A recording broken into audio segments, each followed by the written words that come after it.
You won't believe what happened next. Imagine being 87 years old, having written more country hits than you can count, and still lying awake at night haunted by a secret, one so heavy, it nearly drove you away from the music you love. Sounds wild, right? But that's exactly where Bill Anderson finds himself. Whispering Bill, the velvet-voiced legend, has spent his whole life carrying a story he's never told. Until now. It's a tale that weaves through heartbreak, haunted stages, lost letters, and at the center of it all, the restless ghost of Hank Williams, Sr. Now hang on. I'm not talking about some tabloid ghost story or a made-up campfire tale. This is real, and it's been locked up in Bill's heart for nearly 70 years.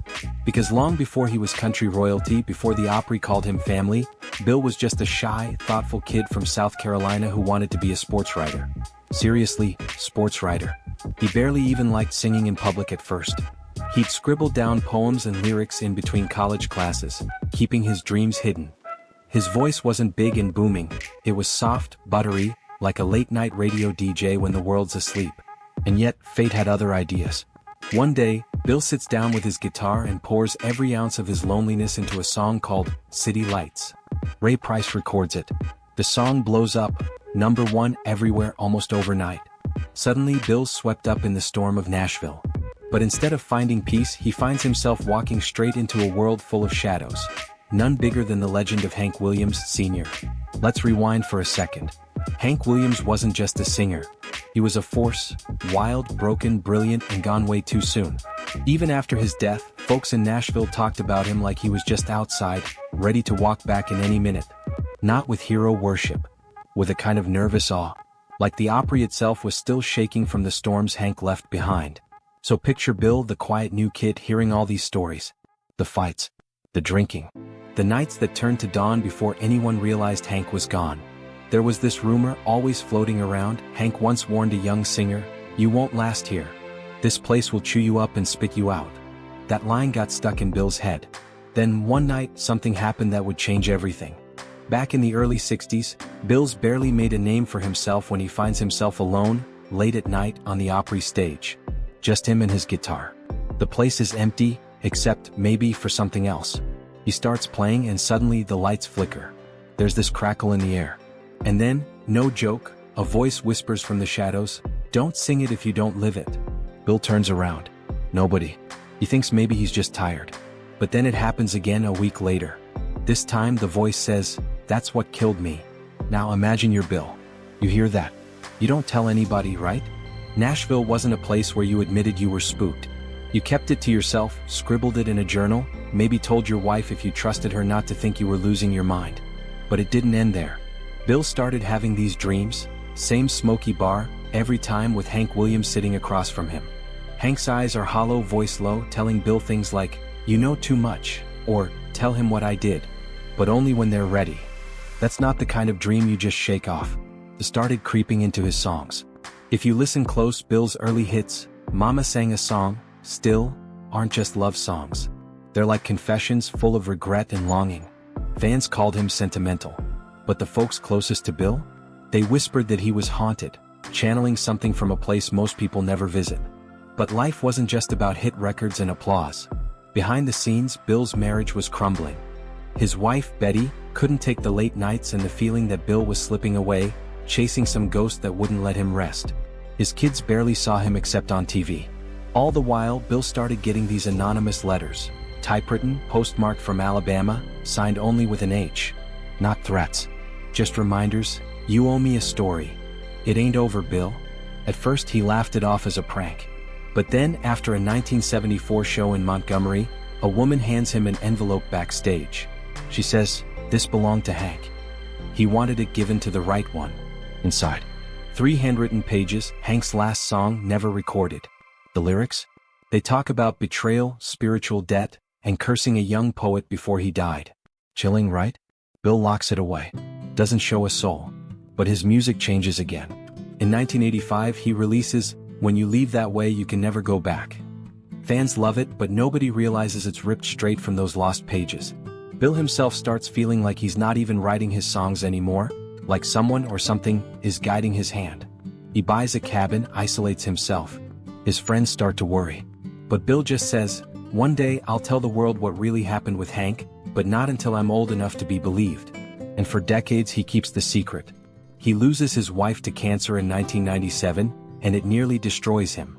He doesn't sing, doesn't write. The house turns quiet. The music stops. But when he comes back, everything's changed. His songs are darker. He admits, "It's like Hank was leaning over my shoulder."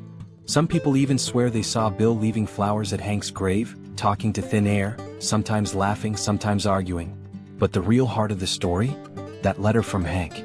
Bill reads it in the dead of night, sometimes aloud, sometimes just to himself. And finally, just after his 87th birthday, he breaks the silence.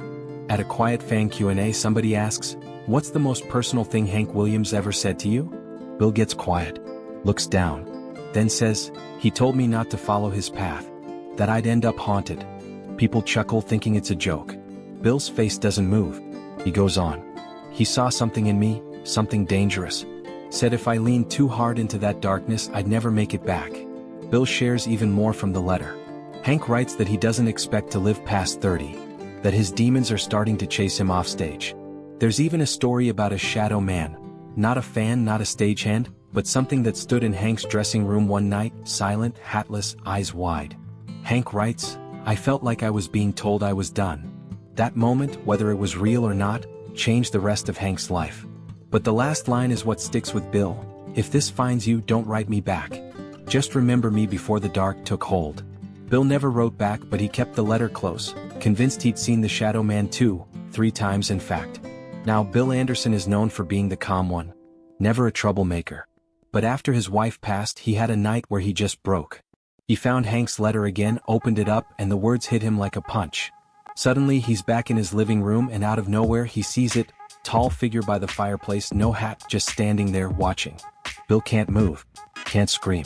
The figure just nods, then vanishes. After that, his songwriting shifts. Critics call it his haunted era. But Bill's just telling the truth. He's writing what he lived. And get this, it doesn't stop there. Bill starts collecting Hank memorabilia, old tapes, anything that might connect him to the man who changed his life. In 2011, he even turns his basement into a sort of private shrine, with a battered radio from the 1940s that, at 3:17 a.m. every Friday, picks up this weird static. He claims it's faint guitar, maybe even the sound of boots on gravel. Every time he just sits there listening, like he's waiting for Hank to finish the conversation they started years ago. Then, in 2017, his housekeeper finds a photo stuck behind the piano. It's Bill and Hank backstage in 1952 laughing. Except, Bill swears they only met once in '51 and never took a picture. On the back, in Hank's handwriting, "For Bill, when it starts making sense, don't run." Bill doesn't sleep that night. For the first time he's scared. Fast forward to 2023, and there's a rumor swirling in the industry. Bill's about to release something called the Hank tapes. No one knows what's on them, maybe old songs, maybe something stranger. Some say it's just demos. Others say it's more. Bill's quiet until one night at the Opry he plays a set of brand new songs. And the crowd feels it. There's something in the air. Grown men cry. An old woman collapses, overcome by the music. After the show, Bill is asked, "Are the Hank tapes real?" He just says, "They were never mine to begin with." A few weeks later, Bill announces he's retiring. He heads home, disappears from public life, with just a single social media post on his birthday. Some songs aren't written, they're remembered. Now, country stars from all over are sharing stories about Bill. How he mentored them, guided them, sometimes even warned them. "Listen carefully when the room gets quiet," he'd say. That's where the truth lives. At 87, he's not just a country legend. He's a bridge, between now and then, between the living and the lost. And whatever it was that Bill Anderson heard all those years ago, whatever haunted warning Hank Williams left him, well, he carried it with him, right up to this very moment. So if you're still listening, here's what I want you to do. Next time your room gets quiet, turn off the lights, close your eyes, and really listen. You never know what stories are waiting in the silence.